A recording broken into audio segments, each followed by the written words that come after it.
প্রথম আকাশ শীর্ষে আল্লাহ রাব্বুল আলামিন ডাকতে থাকেন, ও পৃথিবীর মানুষেরা, আমার বান্দারা, কারা আছো গুনাহ করে করে জীবনটারে বরবাদ করে দিয়েছো, হতাশ হয়ে গিয়েছো, আমাকে বলো, আমার কাছে কান্দো, জীবনের গুনাহ মাফ করে দেব। নবীজি বলেছেন, শরমে পড়ে অনুতপ্ত হয়ে কেউ যদি রব্বুল আলামিনের কাছে চোখের পানি ফেলে গুনাহ মাফের জন্য কাঁদতে থাকে, চোখের পানি নাকের অর্ধেক আসতে না আসতে আল্লাহ রব্বুল আলামিন বান্দার গুনাহ মাফ করে দে।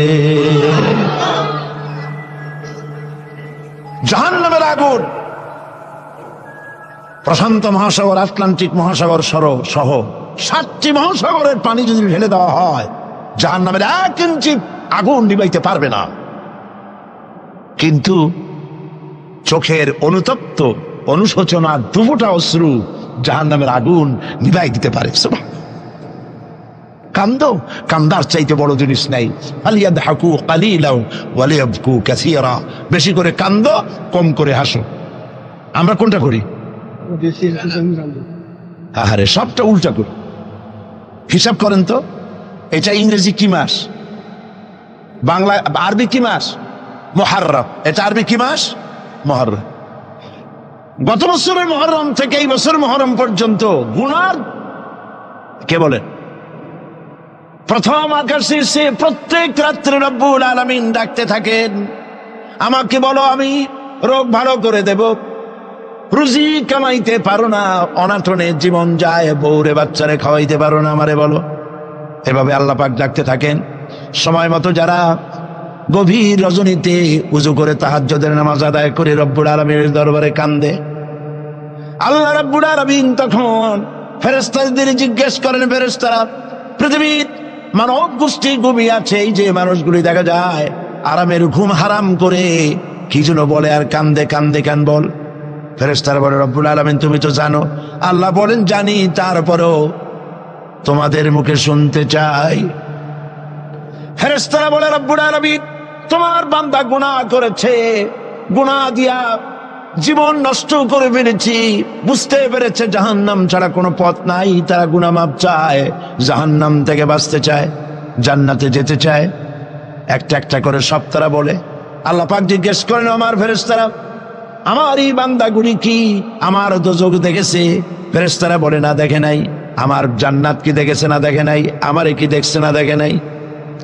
রব্বুল আলামিন বলেন, ফেরেশতারা শোনো, আমার এই বান্দাগুলি আমারে দেখে নাই, আমার বেহেশত দেখে নাই, দোজখ দেখে নাই, শুধুমাত্র কোরআনের কথা, নবীর কথা বিশ্বাস করে আরামের ঘুমকে হারাম করে আমার কাছে যেভাবে কাঁদতেছে, ও আমার ফেরেশতারা, আমার জালাল ও ইজ্জতের কসম, আমার রহমতের দরিয়ায় জোশ লেগে গেছে। শুনে রাখো ফেরেশতারা, এই ক্রন্দনরত বান্দাগুলিরে আমি আল্লাহ মাফ করে দিলাম। হতে পারে প্রত্যেকটি রাত আপনার আমার জন্য লাইলাতুল বারাত, লাইলাতুল কদর। ভাগ্য নিজেকে তৈরি করতে হবে। বিশ্বকবি আল্লামা ইকবাল বলেছেন, খুদি কো কর ইতনা বুলন্দ कि हर तकदीर लिखने के पहले खुदा पूछे बंदा को बता तेरी रजा क्या है। নিজের ব্যক্তিত্ব, পার্সোনালিটি, শখসিয়তের প্রস্ফুটন এমন ভাবে ঘটাও আল্লাহর কাছে, যাতে আল্লাহই জিজ্ঞেস করে, বান্দা তুই বল তোর ভাগ্যটা আমি কিভাবে লিখবো। সুবহানাল্লাহ। আল্লামা ইকবালের শেরগুলো যখন, আমি আল্লামা ইকবালের খুবই ভক্ত, আমার কাছে মনে হয় তার প্রত্যেকটি শের, প্রত্যেকটি কবিতার লাইন কোরআন শরীফের তাফসীরের বিমূর্ত প্রতীক হয়ে বেরিয়েছে। দাড়ি কামানো মানুষ, কতগুলো মোষ, কেমনে পারলেন? আমি মাঝে মধ্যে খুব বিস্ময় বোধ করছি, কিভাবে এই ধরনের একজন লোক প্রত্যেকটি কথা কোরআনের তাফসীর হয়ে বেরোলো কেমনে? কোরআন রে আপনি বুঝলেন কেমনে? আমি অক্সফোর্ড ইউনিভার্সিটিতে প্রোগ্রাম করেছি, অক্সফোর্ড ইউনিভার্সিটিতে আল্লামা ইকবাল যেখানে পড়াশোনা করতেন, যে রুমে থাকতেন, রিসার্চ করতেন, শিক্ষকরা আমাকে সেটা দেখিয়েছে। পৃথিবীর বড় বড় নাম করা ব্যক্তিরা সেখান থেকে অক্সফোর্ডে পড়াশোনা করেছে, লেখাপড়া করলেন অক্সফোর্ডে, পাশ্চাত্যে। অথচ পাশ্চাত্য তারা গিনতে পারল না। তিনি খোদাদ্রোহী হলেন না, তিনি ইসলামের দুশমন হলেন না। তার কথাগুলি কোরআনের ব্যাখ্যা হয়ে বেরোলো।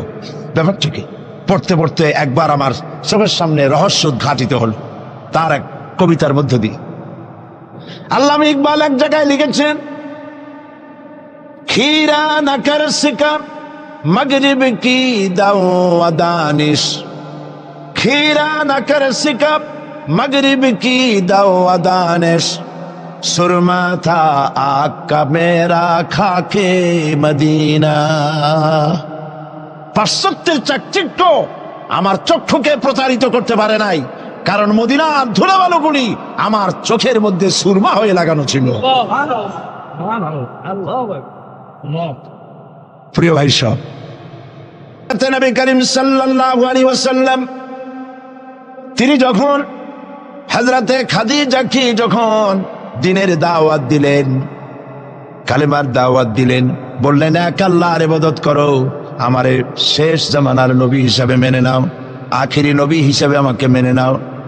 হযরতে খাদিজা এক মুহূর্ত দেরি করেন নাই, সঙ্গে সঙ্গে পড়েছেন লা ইলাহা ইল্লাল্লাহু মুহাম্মাদুর রাসূলুল্লাহ। জোরে পড়েন লা ইলাহা। নারায়ণগঞ্জের মতো জায়গা মাহফিল করবেন তো বড় খয়রাত করতে নামবেন, ছোট্ট বাটি নিয়ে নামবেন কেন? বিরাট ঝুলি নিয়ে নামেন। কেউ তো বেশি দিলে তখন নেবেন কি করে?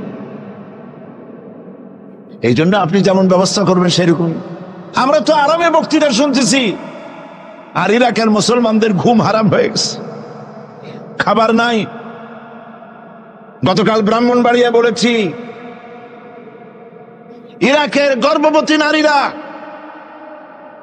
তারা ডাক্তার সরকারের কাছে দাবি জানাইছিল যুদ্ধের একদিন আগে, বলছিল আমাদেরকে অপারেশন করে বাচ্চাগুলো বের করে দাও। আমেরিকার কাফেরদের বিরুদ্ধে লড়াই করে শহীদ হয়ে মরতে চাই।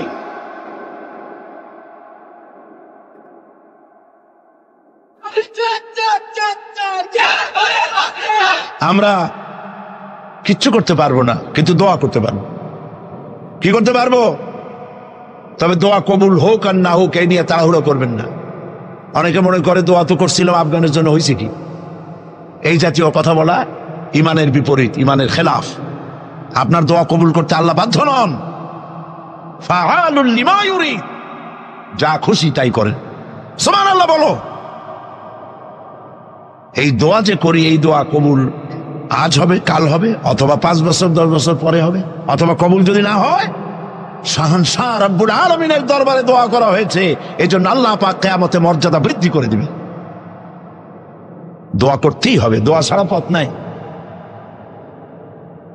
কাজে বসবেন, হাঁটাহাঁটি করা ঠিক না।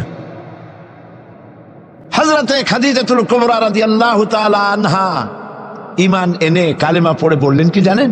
বললেন আবুল কাসেম, হে কাসেমের পিতা, হে কাসেমের পিতা,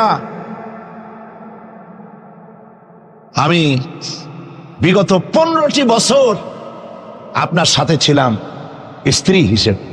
আমি আপনার মধ্যে যে আচরণ দেখেছি, যে আখলাক দেখেছি, এটা কোনো সাধারণ মানুষের হতে পারে না। আপনি অবশ্যই আল্লাহর নবী, বিন্দুমাত্র সন্দেহ আমার নাই। সুবহানাল্লাহ।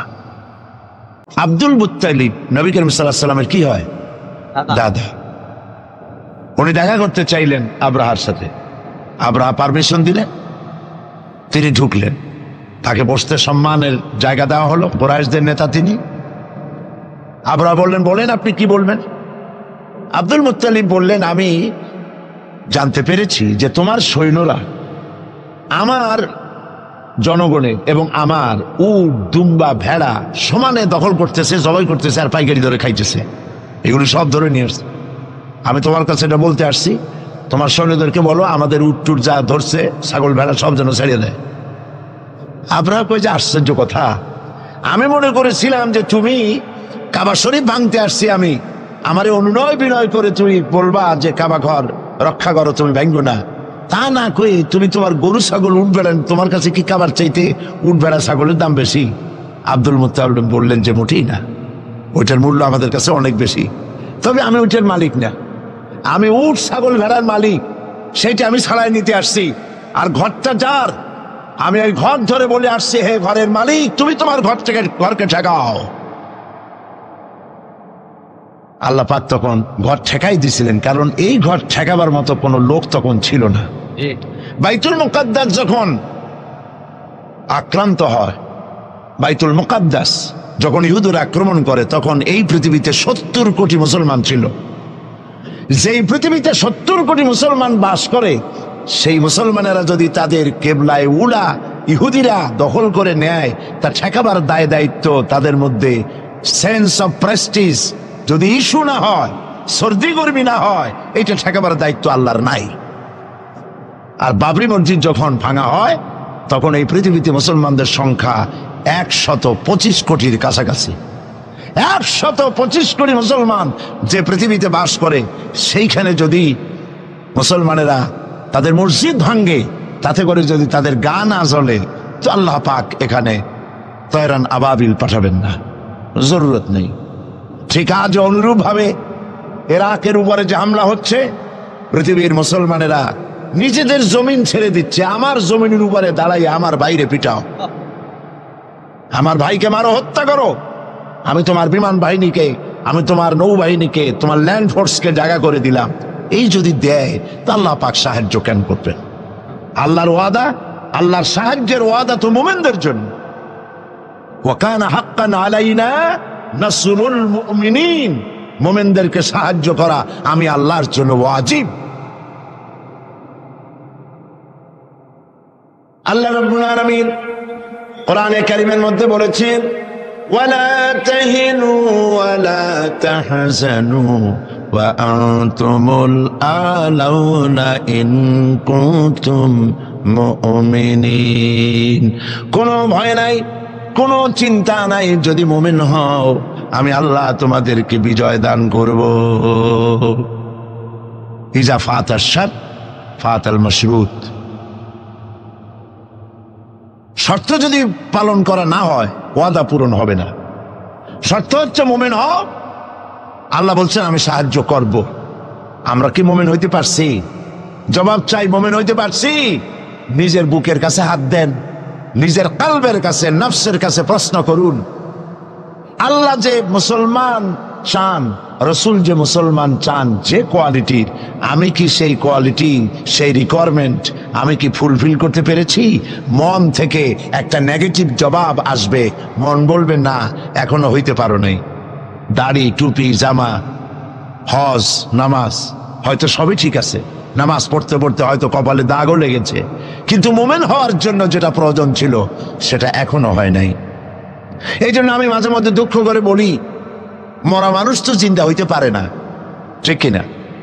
কিন্তু কোন মরা মানুষ যদি জিন্দা হইতে পারতেন, এমন কোন সিস্টেম যদি থাকতো, আর একজন সাহাবী যদি জিন্দা হতে পারতেন, আর আমাদেরকে যদি দেখতেন, আমাদের আমালগুলি যদি দেখতেন, চিৎকার দিয়ে বলতেন আল্লাহর কসম, মুহাম্মদ সাল্লাল্লাহু আলাইহি ওয়াসাল্লাম রক্ত দিয়ে, সাহাবায়ে কেরাম জীবন দিয়ে যে মুসলমান তৈরি করে গেছিলেন, এরা সেই মুসলমান না।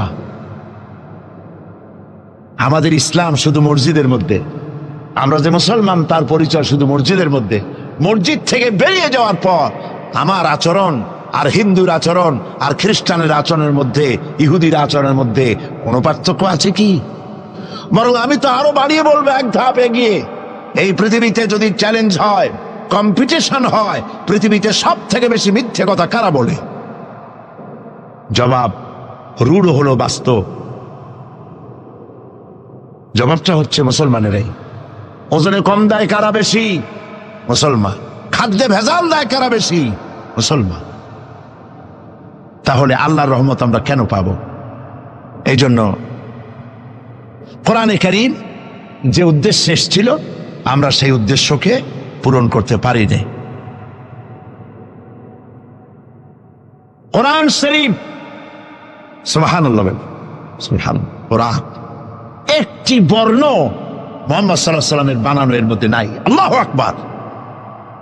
দেখেন না কোরআন শরীফের অরিজিনালিটি, এর অথেন্টিসিটি, এর নির্ভরতা, এর পিউরিটি কতটা 100% মিয়া বিল মিয়া কারেক্ট।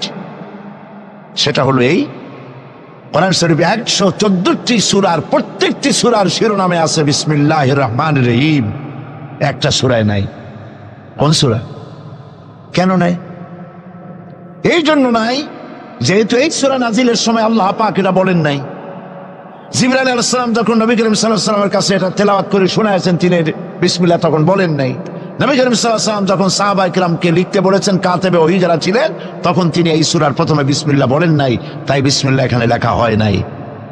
তার মানে হচ্ছে কোরআন শরীফ বিন্যাস করা, এর শব্দ বিন্যাস, সূরা বিন্যাস, এর সবকিছুকে বিন্যস্ত করার দায়িত্ব ছিল আল্লাহ পাকের। সুবহানাল্লাহ।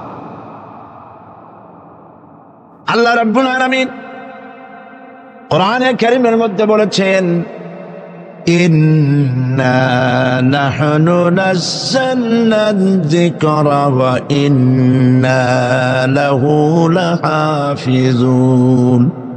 কোরআন নাজিল করেছি আমি আল্লাহ, আর এর সংরক্ষণের সবটুকুন দায়িত্ব আল্লাহ রাব্বুল আলামিন নিজেই গ্রহণ করেছেন, আমি গ্রহণ করেছি। নাজিল করছি আমি, হেফাজত করবো আমি। কে বলেন সবাই? আমি হেফাজত করবো এটাকে।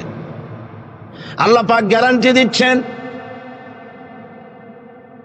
ওয়ালাউ তাকাওয়ালা আলাইনা বা'দাল আকাবিল। আমার নবী যদি নিজের থেকে বানিয়ে কোনো কথা আমি আল্লাহর নামে কোরআন শরীফের ভিতরে চালাই দিতেন, আমি আমার নবীর ডান হাত চেপে ধরতাম, আর তার কণ্ঠ নালীকে আমি আল্লাহ কেটে ফেলে দিতাম। কত বড় কথা! গলা কেটে ফেলে দিতাম একটি কথাও যদি নিজের থেকে বানিয়ে বলতেন। সুবহানাল্লাহ বলেন। সেই কোরআন একটি শব্দ মানুষের নেই। আল্লাহ পাক বলেছেন, এর উপর, কোরআনের উপর থেকে, এর নিচের থেকে, এর ডান থেকে, এর বাম থেকে, এর ভিতরে শয়তানের বাতিলের প্রবেশের কোনো অধিকার নয়। যদি থাকতো এতদিনে কত বেড়াছেড়া করতো, সেরা বেড়া করতো, উল্টো পাল্টা করিয়া সর্বনাশ করে ফেলাইতো, ঠিক কিনা? পৃথিবীতে শত শত কোটি খ্রিস্টান পৃথিবীতে আছে। খ্রিস্টানদেরকে চ্যালেঞ্জ করুন তো, যে একটা বাইবেলের হাফেজ দাও আমাদেরকে। সারা পৃথিবীতে একটা হাফেজ চাই, বাইবেল মুখস্থ করছে, পাওয়া যাবে? যাবে না। হিন্দুদেরকে চ্যালেঞ্জ করে, কত কোটি হিন্দু আছে তোমাদের, বেদ তোমাদের ধর্মগ্রন্থ, বেদ মুখস্থ করছে, এরকম হাফেজ দাও, পারবে দিতে? পারবে না। মহান আল্লাহ রাব্বুল আলামিন কোরআনে কারীমকে হেফাজত করেছেন। সূরা কমরের মধ্যে রাব্বুল আলামিন বলেছেন, ওয়ালাকাদ ইয়াসসারনাল কুরআনা লিযিকরি ফাহাল মিন মুদ্দাকির। আল্লাহ পাক বলেন, অবশ্যই কোরআনে কারীমকে আমি মানুষের কাছে মুখস্থ করার জন্য আর বোঝার জন্য সহজ করে দিয়েছি। মুখস্থ করাও সহজ আর বোঝাও সহজ। কিন্তু দুর্ভাগ্যজনক সত্য আরেকটি কথা আছে, সেটা হলো এই, মুসলমান দাড়িওয়ালা টুপিওয়ালা আল্লাহর মসজিদের ভেতরে বসে এক শ্রেণীর মুসলমানেরা বলে, কোরআন বোঝা আমাদের কাম না, আমরা পাবলিক, আমরা কোরআনের বুঝবো কি? কোরআন বুঝবে আলেমেরা। অবশ্য এই রকমের লোক নারায়ণগঞ্জে নাই, বিভিন্ন জেলায় আছে। কোরআন আমরা বুঝবো না, বিশাল ব্যাপার, আল্লাহর কোরআন, এর আমরা বুঝবো কি? এই কথাটা শয়তানের একটি ওয়াসওয়াসা। এই কথাটি শয়তানের মারাত্মক ওয়াসওয়াসা। আল্লাহ খান কোরআন দিছেন খালি মৌলানা মৌলবীদের বুঝাবার জন্য, আর কেউ এটা বুঝবে না। আল্লাহ পাক বলছেন, আমি মানুষের জন্য কোরআন বোঝা সহজ করেছি, চেষ্টা করো, বুঝতে চেষ্টা করো। কোরআন শরীফ দুইটা জিনিস, একদিকে বোঝা সহজ, মুখস্থ করাও সহজ। আমার কাছে হাফেজ আমি পেয়েছি 8 বছরের বাচ্চা কোরআন শরীফ মুখস্থ করছে। আজকে পত্রিকা দেখলাম একটা ছোট্ট মেয়ের ছবি, 7 বছরে কোরআন শরীফ মুখস্থ করেছে, কোন মৌলানা সাহেবের ছেলে, তার মাও হাফেজ বাবাও হাফেজ। 7 বছরের ছোট্ট বাচ্চা 30 পারা করেছে। আপনি কি মনে করেন, পাগলামি মনে করেন এত বড় কোরআন শরীফ মুখস্থ করা? 7 বছরের বাচ্চা কোরআন মুখস্থ করছে। আমার কাছে মনে হলো যেন আটলান্টিক মহাসাগর আল্লাহ ঝিনুকের মধ্যে ঢুকাই দিছে। এই যে শরফুদ্দিন খলিফা নাকি একটা ছোট্ট বাচ্চার একটা ক্যাসেট বেরিয়েছে না, তানজানিয়া। লোকেরা বলে, খুব আশ্চর্য হয়ে যায় যে কেউ কেউ তো বলে যে এগুলি কম্পিউটার দিয়ে বানাইছে। যারা আল্লাহর কুদরত বিশ্বাস করে না তারা এরকম বলে। লোকেরা আশ্চর্য হয়ে যায়, এত রকম ছোট ছেলে কোরআন শরীফ মুখস্থ করলো কেমনে? বয়স তার 4 বছর। আসলে বয়স 4 বছর না, আমি আজ থেকে 4 বছর আগেই তার ক্যাসেট দেখেছি লন্ডনে। তাহলে হইতেই পারে, আল্লাহ পাক যদি ইচ্ছা করেন করতেই পারে। চিন্তা করে দেখেন না, একটা লোক 40 বছর পর্যন্ত লেখাপড়া জান, লিখতেও পারেন না, পড়তেও পারেন না, নামও সই করতে পারেন না, কোন রাজনৈতিক ব্যক্তিদের সাথে ওঠা বসা করেন নাই, কোন কবি সাহিত্যিকদের সাথে ওঠা বসা করেন নাই। সেই লোকটি 40 বছর পর এমন কথা বললেন রাজনীতির কথা, দুনিয়ার সব রাজনীতি ফেল হয়ে গেল। অর্থনীতির ব্যাপারে, সমাজনীতির ব্যাপারে এমন সব কথা বললেন, দুনিয়া ফেল। 40 বছর যিনি লেখা জানেন না, পড়া জানেন না, লিখতে জানেন না, পড়তে জানেন না, কে তিনি? সাল্লাল্লাহু আলাইহি ওয়াসাল্লাম। তো আল্লাহ পাক কেন পারবেন না? মরা গাছ দিয়ে ফুল ফুটাই দিতে পারেন, মরুভূমির ভিতরে পানির প্রস্রবণ ঘটিয়ে দিতে পারেন, আমিরকে ফকির করতে পারেন, ফকিরকে আমির করতে পারেন। এই তো আল্লাহ। যালিকুমুল্লাহু রাব্বুকুম, ইনি হচ্ছেন তোমার আমার রব। সুবহানাল্লাহি ওয়া বিহামদিহি। কোরআনে কারীমকে একদিকে মুখস্থ করা সহজ, আর মুখস্থ করার জন্য একটি সিস্টেম কোরআন শরীফের মধ্যে আছে, চিন্তা করলে যেগুলি পাওয়া যায়। সেটা হলো এই যে কোরআন যদি কেউ তাড়াতাড়ি পড়ে মনে হবে যেন প্রবন্ধ পড়তেছি, আর যদি থেমে থেমে পড়ে তাহলে মনে হবে যেন কবিতা পড়তেছি। সুবহানাল্লাহ। প্রত্যেকটা লাইনে লাইনে মিল, ছন্দের আকারে কোরআন শরীফ পৃথিবীর সমস্ত সাহিত্যে মানকে ছাড়িয়ে এত উপরে গিয়েছে যেই মান পর্যন্ত পৃথিবীর কোন সাহিত্য কিয়ামত পর্যন্ত পৌঁছতে পারবে না।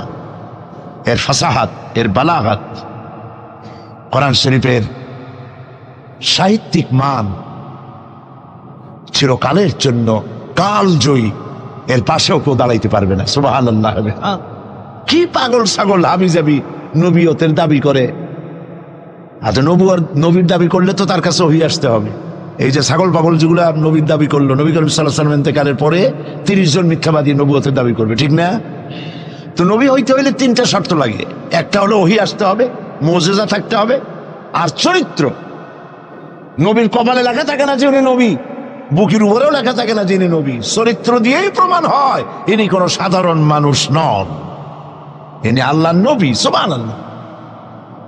তাই তো হযরতে নবী করিম সাল্লাল্লাহু আলাইহি ওয়াসাল্লাম যখন হযরত খাদিজা রাদিয়াল্লাহু তাআলা আনহার কাছে যখন দ্বীনের দাওয়াত দিলেন, কালেমার দাওয়াত দিলেন, 1 সেকেন্ডও তিনি দেরি করেন নাই। চিন্তা করেন না,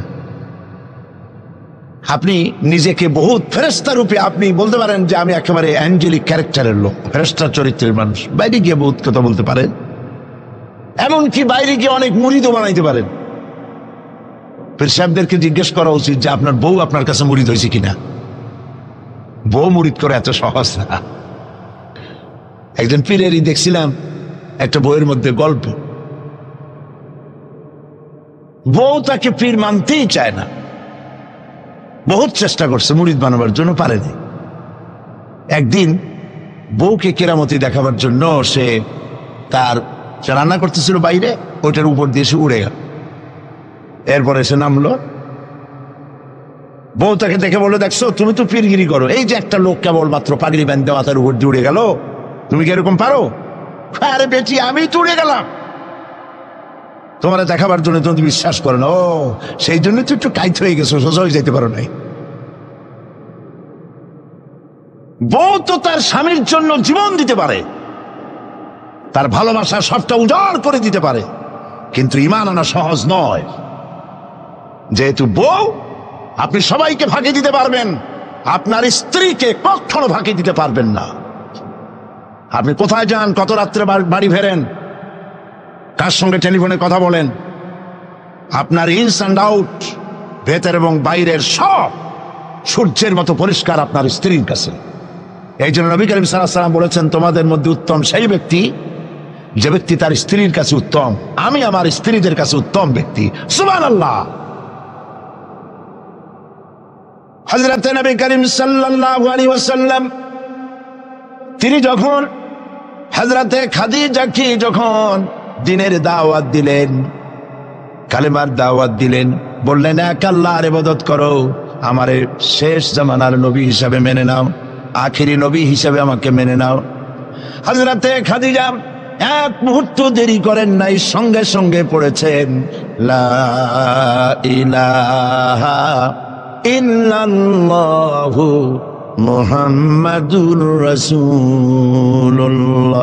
জোরে পড়েন লা ইলাহা। নারায়ণগঞ্জের মতো জায়গা মাহফিল করবেন তো বড় খয়রাত করতে নামবেন, ছোট্ট বাটি নিয়ে নামবেন কেন? বিরাট ঝুলি নিয়ে নামেন। কেউ তো বেশি দিলে তখন নেবেন কি করে? এই জন্য আপনি যেমন ব্যবস্থা করবেন সেরকম। আমরা তো আরামে বক্তৃতা শুনতেছি, আর ইরাকের মুসলমানদের ঘুম হারাম হয়ে গেছে, খাবার নাই। গতকাল ব্রাহ্মণবাড়িয়া বলেছি, ইরাকের গর্ভবতী নারীরা তারা ডাক্তার সরকারের কাছে দাবি জানাইছিল যুদ্ধের একদিন আগে, বলছিল আমাদেরকে অপারেশন করে বাচ্চাগুলো বের করে দাও। আমেরিকার কাফেরদের বিরুদ্ধে লড়াই করে শহীদ হয়ে মরতে চাই।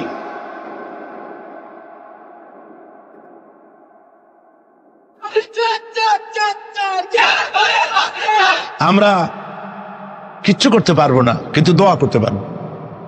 কি করতে পারবো? তবে দোয়া কবুল হোক আর না হোক এই নিয়ে তাড়াহুড়ো করবেন না। অনেকে মনে করে দোয়া তো করছিলাম, আফগানের জন্য হয়েছে কি? এই জাতীয় কথা বলা ইমানের বিপরীত, ইমানের খেলাফ। আপনার দোয়া কবুল করতে আল্লাহ বাধ্য নন। ফাআলুল লিমা ইউরিদ, যা খুশি তাই করেন। সুবহানাল্লাহ বলো। এই দোয়া যে করি, এই দোয়া কবুল আজ হবে, কাল হবে, অথবা 5 বছর 10 বছর পরে হবে, অথবা কবুল যদি না হয়, শাহনশাহ রব্বুল আলামিনের দরবারে দোয়া করা হয়েছে, এজন্য আল্লাহ পাক কিয়ামতে মর্যাদা বৃদ্ধি করে দিবে। দোয়া করতেই হবে, দোয়া ছাড়া পথ নাই। কাজে বসবেন, হাঁটাহাঁটি করা ঠিক না। হযরতে খাদিজাতুল কুবরা রাদিয়াল্লাহু তাআলা আনহা ঈমান এনে কালেমা পড়ে বললেন কি জানেন? বললেন আবাল কাসেম, হে কাসেমের পিতা, হে কাসেমের পিতা, আমি বিগত 15টি বছর আপনার সাথে ছিলাম স্ত্রী হিসেবে। আমি আপনার মধ্যে যে আচরণ দেখেছি, যে আখলাক দেখেছি, এটা কোনো সাধারণ মানুষের হতে পারে না। আপনি অবশ্যই আল্লাহর নবী, বিন্দুমাত্র সন্দেহ আমার নাই। সুবহানাল্লাহ। প্রিয় ভাই সব, সেই নবীদের জন্য 3টি শর্তের কথা বলেছিলাম। একটা হলো ওহী, একটা মুজিজা, একটা উন্নত মানের চরিত্র। ওহী ছাড়া নবী হওয়া যায় না। এই কোরআন সর্বশেষ ওহী মুহাম্মদ সাল্লাল্লাহু আলাইহি ওয়াসাল্লামের পরে। এরপরে আল্লাহর কোন ওহী আসবে না, একটা শব্দ আসবে না পৃথিবীর মানুষের জন্য। কমপ্লিট করে দেওয়া হয়েছে। আল ইয়াউমা আকমালতু লাকুম দীনাকুম ওয়া আতমামতু আলাইকুম নি'মাতি ওয়া রাদিতু লাকুমুল ইসলাম দীনা। এটাকে কমপ্লিট করা হয়েছে আল্লাহর পক্ষ থেকে। পৃথিবীর মানুষের জন্য আর একটি শব্দ প্রয়োজন নাই। বিজ্ঞানের আবিষ্কার যত বাড়ুক, কোরআন শরীফের কিচ্ছু তাতে আসে যায় না। যদি কোন আহাম্মক বলে যে বর্তমান হলো বিজ্ঞানের যুগ, কোরআন নাজিল হয়েছে কত বছর আগে? 1400 বছর আগে কোরআন নাজিল হয়েছে। সেই যুগের কোরআন আর এখন মডার্ন যুগ, এখন কি এগুলি চলে? আরে বাবা, তোমার বিজ্ঞান ফেলের সামনে। বিজ্ঞানের থিওরি হচ্ছে, বিজ্ঞানের একটি থিওরি এই যে বিজ্ঞানের কোন থিওরি ফাইনাল নয়। আজকে এক বিজ্ঞানী এক কথা বলে, কালকে আরেকজন আরেক কথা বলে।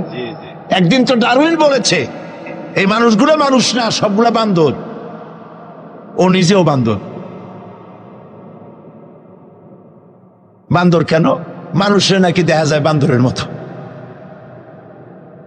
আচ্ছা বলেন, বান্দর আমার মামু হয়, শিম্পাজি আমার নানা, ওরাং ওটাং দাদা, এ বলে এর মধ্যে কোনো গৌরব আছে?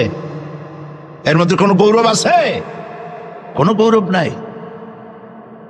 ডারউইনের গোষ্ঠী বান্দরের গোষ্ঠী হইতে পারে, কিন্তু আমরা বান্দরের গোষ্ঠী না। আমরা আসছি আদম থেকে, আদম আসছে মাটি থেকে। সুবহানাল্লাহ। ওই সময় সে বলছিল, আমি চিন্তা করছি যে কয় বোতল খাইয়া এরকম লিখতে পারে। ওই সময় সে বলছে মানুষ বান্দর জাতি। এরপরে যারা পৃথিবীতে বিজ্ঞানী, তার সমকালীনের পরপরই যারা এসছে, তারা রিসার্চ করে বলেছে এই ডারউইনের এই কথা হলো একটা বান্দরামি, এটা ঠিক না। কারণ মানুষ যদি বান্দরের জাত হয়, তাহলে বান্দর তো পৃথিবী থেকে বিলুপ্ত হয় নাই, এখনো পৃথিবীতে বহুত বান্দর আছে। এই বান্দর গুলা, আমরা তো একটা বান্দর এরকম দেখলাম না যে কোমর পর্যন্ত মানুষের মতো হয়ে গেছে। আরো কিছু ভালো করে খাওয়াইলে তাড়াতাড়ি করে মানুষ হয়ে যাবে। অর্ধেক মানুষের মতো হয়েছে, 12 মানুষের মতো হয়েছে, অথবা মানুষ এই মাত্র হয়ে গেল বান্দর থেকে লেস খসে গেছে। এরকম হয়েছে কোথাও?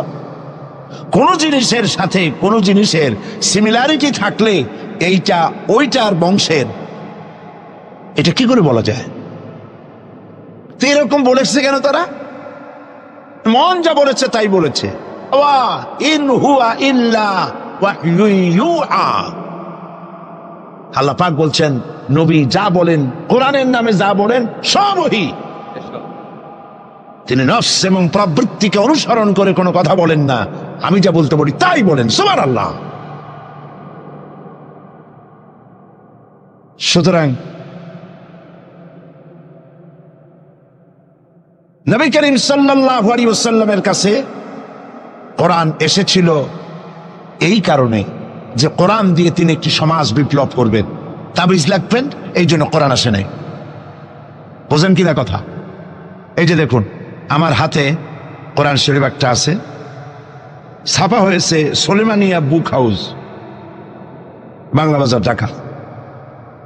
কে তাদেরকে অধিকার দিল কোরআন শরীফ সেবে কোরআনের মধ্যে তাবিজের নকশা আঁকা? আল্লাহর কালামের সাথে এটা বেয়াদবি, বেহরমতি। এই জাতীয় কোরআন শরীফ বাজারে পাইলে আপনারা কিনবেন না। কোরআন শরীফ নাম্বার দিয়ে তাবিজ লেখার কোন অধিকার ইসলাম কাউকে দেয় নাই।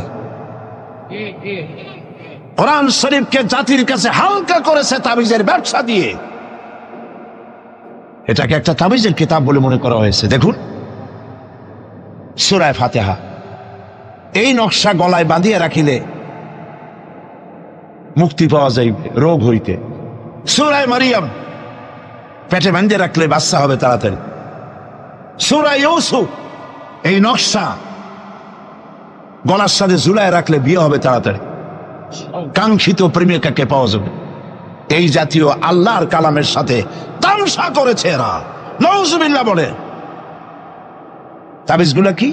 কতগুলা দাগ দেওয়া, আর তার মধ্যে 573, 6072, 286, 1382 হারাম। আপনি 786 10 লক্ষ বার যদি দেখেন, একবার বিসমিল্লাহর সমান হবে না। ঈমানকে সাফ করতে হবে। কোরআন শরীফ তাবিজ দেখার জন্য আসে নাই। নবী করিম সাল্লাল্লাহু আলাইহি ওয়াসাল্লাম তাবিজ লেখেন নাই, অনুমতি দেন নাই। সাহাবায়ে কেরামের একজন সাহাবীও তাবিজ লেখেন নাই। ঝাড় ফুকের ব্যাপারে ইসলাম অনুমতি দিয়েছে। নবী করিম সাল্লাল্লাহু আলাইহি ওয়াসাল্লাম নিজে ঝাড় ফুক করেছেন, সাহাবায়ে কেরাম করেছেন। তাবিজ লেখে লেখা ধান্দাবাজি কারে কয়? বলে যে টিউবওয়েলের পানি, কুয়ার পানি, খালার পানি, বেড়ের পানি, ড্রেনের পানি, পুকুরের পানি, নদীর পানি, 7 জায়গা দিয়ে পানি আনবা। জাফরানের কালি, তারপরে কালিজিরার ছাতু, এইগুলো মিশাইয়া এরপরে দাগ দাগ দিয়ে তাবিজ লিখলো। তারপরে লেখে এক এক পাশে ইয়া জিব্রাইল, ইয়া মিকাইল, ইয়া ইসরাফিল, ইয়া জিব্রাইল, হাবিজাবি কতগুলো লিখিয়া এই জাতীয় যা খুশি আল্লাহর ফেরেশতাদের নাম লিখে গলায় ঝুলাবার কোনো মানে নাই। এগুলি করে কোরআন শরীফকে বেহুরমতি করা হয়েছে। নাউজুবিল্লাহ বলেন। বিশ্বাস করুন, কোরআন তাবিজ লেখার জন্য আসে নাই। কোরআন এসেছে ভাগ্য পরিবর্তন করার জন্য। আল্লাহ রাব্বুল আলামিন বলেন, তাহা মা আনজালনা আলাইকাল কুরআনা লিতাশকা। নবী হে, কোরআন আপনার উপরে এই জন্য নাজিল করা হয় নাই যে আপনি আপনার ভাগ্য নষ্ট হয়ে যাবে, ভাগ্য বিপর্যস্ত হবে না, এই জন্য কোরআন আসে নাই। কোরআন এসেছে ভাগ্যকে সুপ্রসন্ন করার জন্য। সুবহানাল্লাহ। সেই কোরআনের সাথে সম্পর্ক করেছি তাবিজের, কোরআনের সাথে সম্পর্ক করেছি চুমা দেওয়ার, মাথায় রাখার, বুকে লাগাবার। হ্যাঁ ঠিক আছে, কোরআন শরীফ মাথায় লাগাবো না কি লাগাবো? চুমা কোরআনে দেবো না তো কোথায় দেবো? বুকে কোরআন লাগাবো না তা কোথায় লাগাবো? এটা ঠিক আছে, কিন্তু আপনি বলেন, আপনি ডাক্তারের কাছে গেছেন, আপনি রুগী, ডাক্তার আপনাকে প্যাথোলজিক্যাল টেস্ট করে আপনার ডিজিজ কি তা ফাইন্ড আউট করে আপনাকে দিয়ে দিল, কি দিল? প্রেসক্রিপশন। আপনি প্রেসক্রিপশন গ্লাসের ভিতরে ভিজাইয়া 41 দিন সকালে আর বিকালে পান করলেন, অথবা প্রেসক্রিপশন ভাস করে মাদুরের মধ্যে ঢুকাইয়া গলায় ঝুলাই দিলেন, অথবা প্রেসক্রিপশন সকাল বিকাল চুমা খাইলে, রোগ ভালো হবে? রোগ ভালো হবে? যদি কেউ প্রেসক্রিপশনের সাথে কোনো রুগী যদি এই ব্যবহার করে, তাহলে সেই রুগী সম্পর্কে আপনার চিন্তা, আপনার মত, আপনার রায়, আপনার ফতোয়া কি হবে বলেন? বলেন জোরে। এটা যদি আল্লাহ পাক যদি হন মহান চিকিৎসক, আর এটা যদি হয় সেই মহান চিকিৎসকের পক্ষ থেকে বিশ্ববাসীর সমগ্র রোগের জন্য মহা চিকিৎসাপত্র প্রেসক্রিপশন, তাহলে এই প্রেসক্রিপশনের সাথে যারা ওই জাতীয় ব্যবহার করে তাদেরকে কি বলবে? এবারের ফতোয়া নিজের গায়ে পড়বে। বাচ্চা বড় হইতে পারে না, মায়ের পেট থেকে বাচ্চা আসছে, সমানে এতগুলো তাবিজ ঝুলাই দিয়েছে গলায়। বাচ্চা যদি কথা বলতে পারতো তাহলে বলতো যে আল্লাহ কি অপরাধ করছে, এর চেয়ে তো মায়ের পেটে ভালো ছিলাম, এগুলো তো জাগাইতেও পারি না। কতগুলো তাবিজ, এরপরে কালো সুতা, হলুদ সুতা, লাল সুতা করতে পাইছো? আজমির শরীফ থেকে আনছি, হারাম। পীর সাহেবদের কাছে যাওয়া হয় আর তারা ফু দিয়া সুতায় গিরে গিরে দিয়ে দেয়, হারাম। কেন সুতায় গিরে দিবেন? মুসলমান ছাগলের বাচ্চা নয় যে দড়ি দিয়ে সুতা দিয়ে আপনি বাঁধবেন। আপনাদের শরীরে যদি তাবিজ থাকে, বাড়ি যদি কারো থাকে, সব খুলে নদীতে ফেলে দেন। আলাইসাল্লাহু বিকাফিন আবদা, আল্লাহ পাক বলছেন আমি কি আমার বান্দার জন্য যথেষ্ট নই? আলাইসাল্লাহু বিকাফিন আবদা, আমি আল্লাহ আমার বান্দার জন্য যথেষ্ট নই? চিল্লায় বলেন অবশ্যই যথেষ্ট। ওয়াইজা সাআলতা ফাসআলিল্লাহ ওয়াইজা ইসতাআনতা ফাসতাইন বিল্লাহ, যা বলার এক মহান সত্তার কাছে বলো, যা চাওয়ার এক মহান সত্তার কাছে চাও। তিনি কে? তিনি হচ্ছেন আল্লাহ পাক। সুবহানাল্লাহ বলেন, সুবহানাল্লাহ। প্রিয় ভাই সব, যারা মাজারে যায়, ওই যে মাজার আছে সিলেট শাহজালালের রহমতুল্লাহ আলাইহির মাজার, আজমিরে আছে খাজা মুঈনুদ্দিন চিশতি রহমতুল্লাহ আলাইহির মাজার, বাগদাদে আছে হযরত বড় পীর মহিউদ্দিন আব্দুল কাদের জিলানী রহমতুল্লাহ আলাইহির মাজার। বাংলাদেশ থেকে লোকেরা তাদের পয়সা করিয়ে আছে, সব জায়গায় যায়। কেন যায়? 15 বছর বিয়ে করছে, বাচ্চা হয় না, মামলা করেছে হাইকোর্ট, সুপ্রিম কোর্ট, সব জায়গায় বেকায়দা। ব্যবসা করে, খালি লাল বাতি জ্বলে, ওষুধপত্র খায়, রোগ ভালো হয় না, চলে গেল মাজারে। একটু সময়ের জন্য কমন সেন্সের কমন বাদ দিয়া শুধু সেন্স দিয়া চিন্তা করে, যার কাছে আপনি আপনার অভিযোগ বলতে গেছেন, এই 3 জন অলির কথাই ধরি, বাকিদের পরে ধরি। ওনাদের মাতৃভাষা কি? শাহজালাল রহমতুল্লাহ আলাইহির মাতৃভাষা কি? আরবি। বলেন কি? আরবি। ইয়েমেন থেকে তিনি এসেছিলেন, আরবি। খাজা মুঈনুদ্দিন চিশতি রহমতুল্লাহ আলাইহির মাতৃভাষা আরবি। হযরতে বড় পীর আব্দুল কাদের জিলানী রহমতুল্লাহ আলাইহির মাতৃভাষা আরবি। আপনি গিয়ে বাংলায় বললেন, খাজা বাবা আমার তো 15 বছর বিয়ে করছি, বাচ্চা মোটে হয় না, এখন করবো কি? আপনার কথা খুব বুঝছেন তিনি, তাই না? খুব বুঝেছেন। গেল 1 নম্বর মিসফায়ার। 2 নম্বরে, আপনি যে কবরের কাছে গিয়ে এই কথাগুলি বলছেন, তিনি যে কবরে আছেন তার গ্যারান্টি কি? ওখানে তো তিনি নাও থাকতে পারেন। সাধারণ এমপি মন্ত্রী কোন জেলায় যদি যায়, সরকারের মেহমানখানা আছে, নাম কি? Circuit house. মেহমান যে আন্দাজের, সরকারের তেমন ব্যবস্থা আছে, ডাকবাংলা আছে, রেস্ট হাউস আছে, সার্কিট হাউস আছে, ঠিক না? 2 রকমের মেহমান।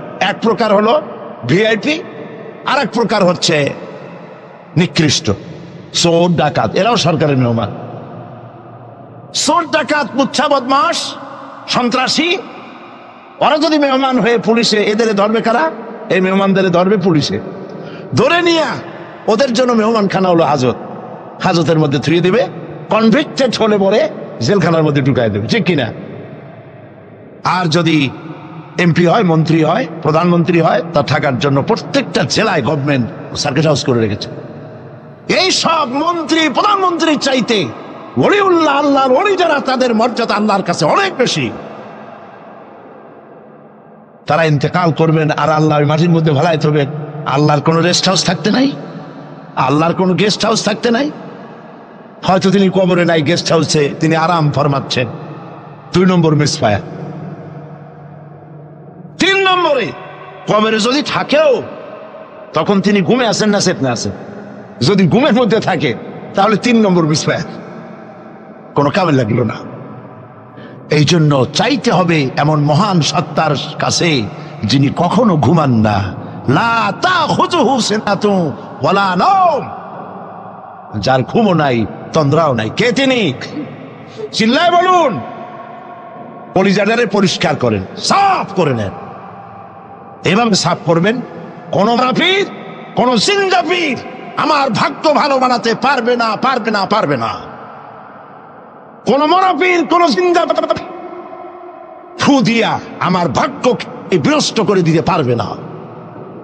খায়রিহি ওয়া শাররিহি মিনাল্লাহি তাআলা, আমার ভালো আমার মন্দ কেবলমাত্র এক মহান সত্তার মুষ্টির ভিতরে নিবদ্ধ, তিনি আল্লাহ রব্বুল ইজ্জত ওয়াল জালাল।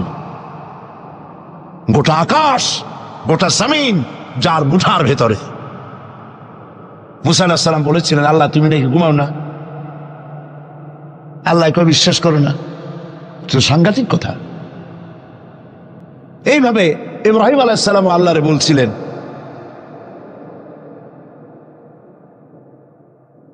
রব্বি আরিনি কাইফা তুহিয়াল মাউতা, আল্লাহ তুমি মরাকে জিন্দা করো কেমনে?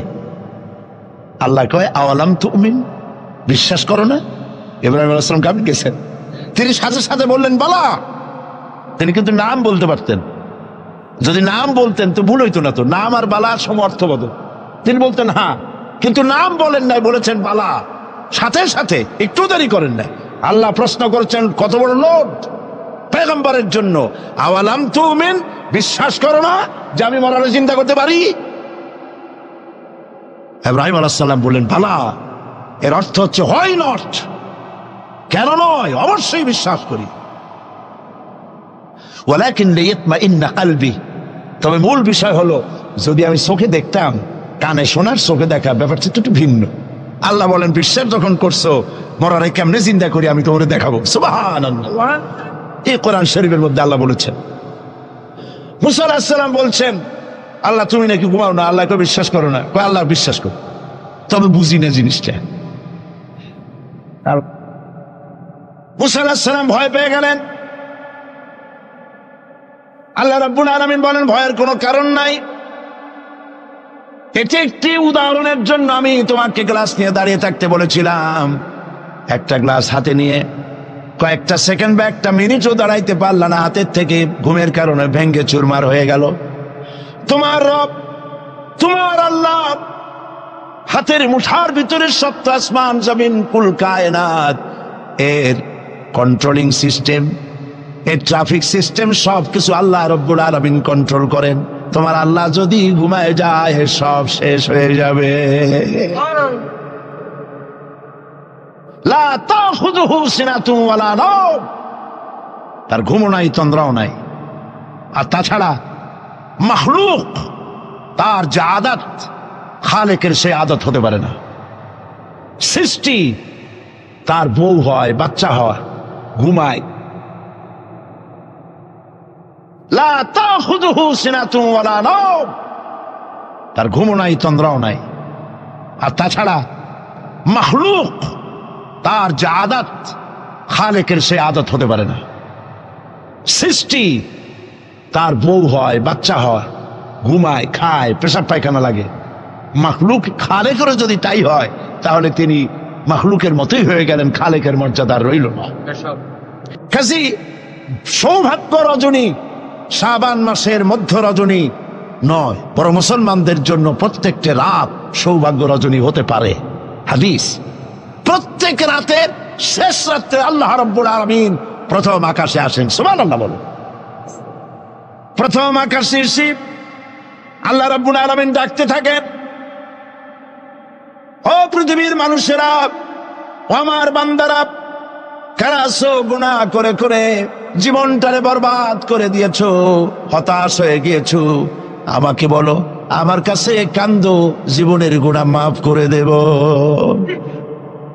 নবীজি বলেছেন, শরমে পড়ে অনুতপ্ত হয়ে কেউ যদি রব্বুল আলামিনের কাছে চোখের পানি ফেলে গুনাহ মাফের জন্য কাঁদতে থাকে, চোখের পানি নাকের অর্ধেক আসতে না আসতে আল্লাহ রব্বুল আলামিন বান্দার গুনাহ মাফ করে দে। জাহান্নামের আগুন, প্রশান্ত মহাসাগর, আটলান্টিক মহাসাগর সহ 7টি মহাসাগরের পানি যদি ঢেলে দেওয়া হয়, জাহান্নামের 1 ইঞ্চি আগুন নিবাইতে পারবে না। কিন্তু চোখের অনুতপ্ত অনুশোচনা দুফোঁটা অশ্রু জাহান্নামের আগুন নিভাই দিতে পারে। কান্দো, কান্দার চাইতে বড় জিনিস নাই। ফালিয়াদহাকু কালিলাও ওয়ালিয়াবকু কাসীরা, বেশি করে কান্দো, কম করে হাসো। আমরা কোনটা করি? আরে সবটা উল্টা করি। হিসাব করেন তো, এটা ইংরেজি কি মাস, বাংলা আরবি কি মাস? মুহররম। এটা আরবি কি মাস? মুহররম। গত বছরের মুহররম থেকে এই বছর মুহররম পর্যন্ত গুনার কে বলেন?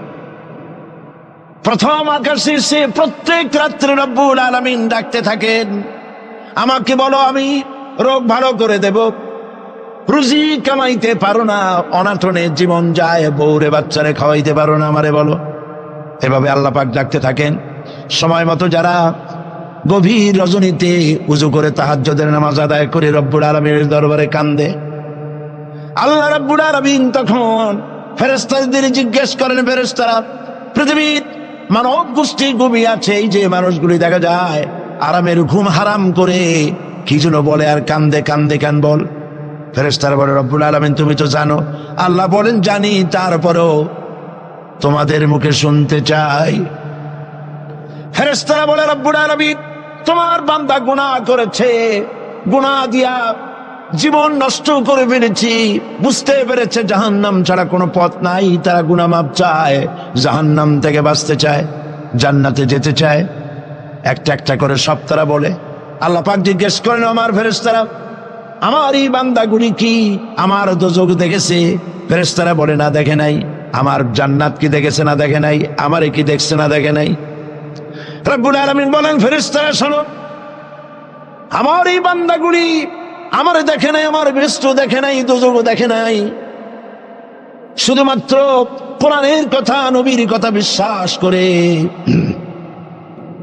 আরামের ঘুমকে হারাম করে আমার কাছে যেভাবে কাঁদতেছে, ও আমার ফেরেশতারা, আমার জালাল ও ইজ্জতের কসম, আমার রহমতের দরিয়ায় জোশ লেগে গেছে।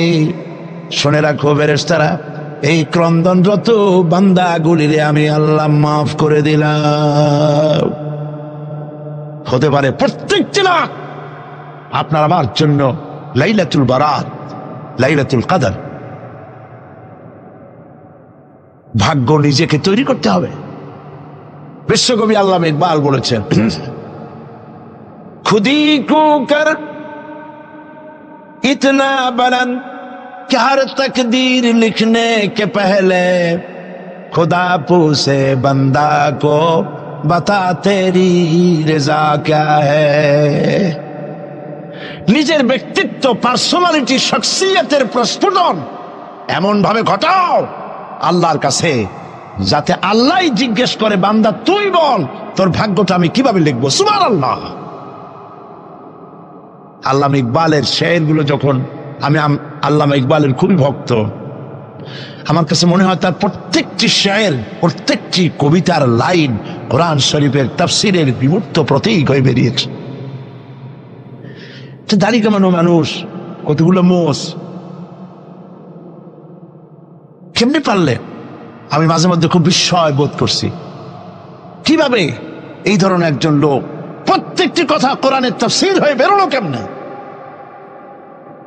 কোরআন রে আপনি বুঝলেন কেমনি?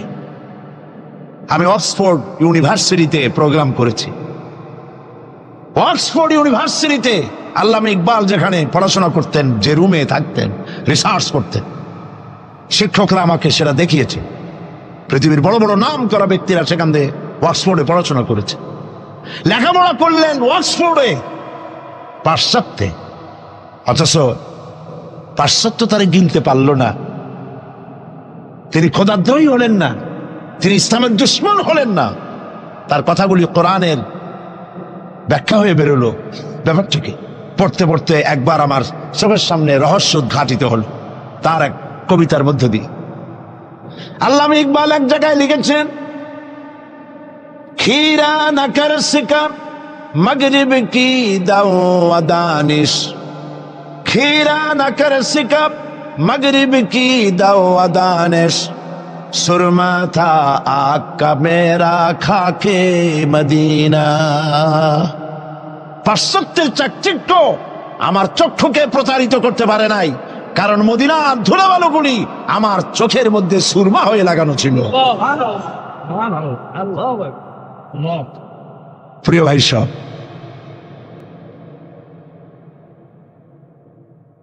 ব্যক্তিত্ব এমন তৈরি করতে হবে আল্লাহর দরবারে, আল্লাহ ছাড়া কিছু নেই। এই কলিজার ভিতরে আল্লাহ এবং রসুলের মহব্বত ছাড়া সব মহব্বতকে উৎখাত করে দিন।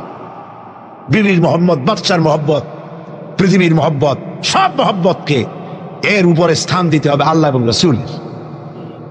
তাহলেই সঠিক মুসলমান হতে পারবে। আর এইরকম মুসলমান 130 কোটির দরকার নাই, 313 জন যথেষ্ট।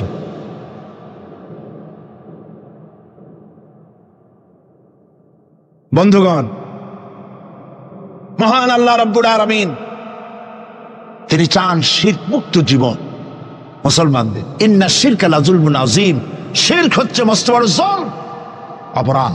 শিরক করবা না।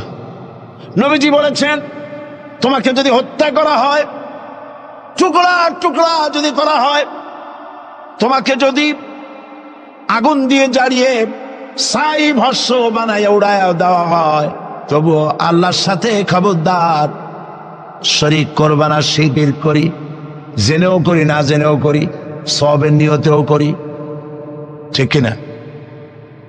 বিশ্রামের নামে মানত করা হয়, জায়েজ নাই।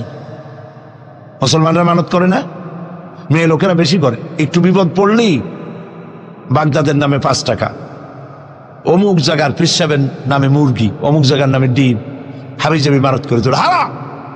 মানত হবে শুধুমাত্র কার নামে? বলেন, বলেন জোরে। আল্লাহ ছাড়া কারো নামে মানত করা যাবে না। মাজারগুলির উপরে আগরবাতি, মোমবাতি, চাদর দিয়ে আমাদের দেশে মাজারগুলি যা করছে, আরে এই কি মুসলমানে করে? মুসলমানের সম্পর্ক তো মাজারের সাথে কোন সম্পর্ক নাই। মুসলমানদের সম্পর্ক হবে মসজিদের সাথে। এই পৃথিবীতে শ্রেষ্ঠ জায়গা কোনটা? চিল্লায় বলেন। আর সব থেকে নিকৃষ্ট জায়গা কোনটা? বাজার, নট মাজার। বাজার নিকৃষ্ট, মসজিদ উৎকৃষ্ট। মাজারে কেন যান? আপনার মনটা দুর্বল।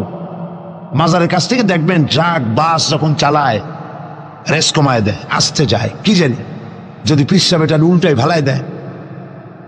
পিসাবের সম্পর্কে আপনার ধারণা এত খারাপ, উনি মরে গিয়েও আপনার গাড়ি উল্টায় মানুষ মারবে। নাউজুবিল্লাহ। মদিনা মুনাওয়ারায় মসজিদ নববী শরীফ, নবী করিম সাল্লাল্লাহু আলাইহি ওয়াসাল্লাম যেখানে শুয়ে আছেন, যার জাসাদ মুবারক, যার শরীর মুবারকের এক গেসা পশমও মাটির জন্য হজম করা হারাম, সেই মাজারের পাশ থেকে 130 মাইল 125 কিলোমিটার বেগে গাড়ি সমানে সরাসরি করতেছে, কই অ্যাক্সিডেন্ট হয় না? এই ধরনের বাজে ভয় বাদ দিতে হবে। মাজারে আগরবাতি, মোমবাতি, চাদর দেওয়া জায়েজ নাই। মাজারে কোন দুঃখে আপনি কম্বুজ বানান? যেই দেশের মানুষ না খায় মরে, বিধবার শাড়ি নাই, এতিমের গায়ে চাদর নাই, মসজিদে কবরের মধ্যে গিয়া মশারি একটা টানাই দিয়েছে। আচ্ছা, আপনার পীর সম্পর্কে ধারণা এত খারাপ কেন? মশাই কি ওনার কবরের মধ্যে যেও কামড়াবে? যে ব্যক্তি মশারি টানাই দিল কবরের উপরে, দেখা যাবে তার মায়ের মশাই খায়, তার বাপের মশাই খায়। আরে কপাল পোড়া মুসলমান! চাদর যদি কবরে দেওয়াই লাগে, তাহলে রাসূলুল্লাহর কবরে উম্মতেরা যদি দেওয়া জায়েজ হতো, নির্দেশ হতো, তাহলে রাসূলের কবরে সুতা দিয়া না, সোনার সুতা দিয়া চাদর বানাইয়া, অথবা উম্মতেরা নিজের কলজা নিজে ছেড়ে রাসূলের কবরে চাদর বানাই দিত।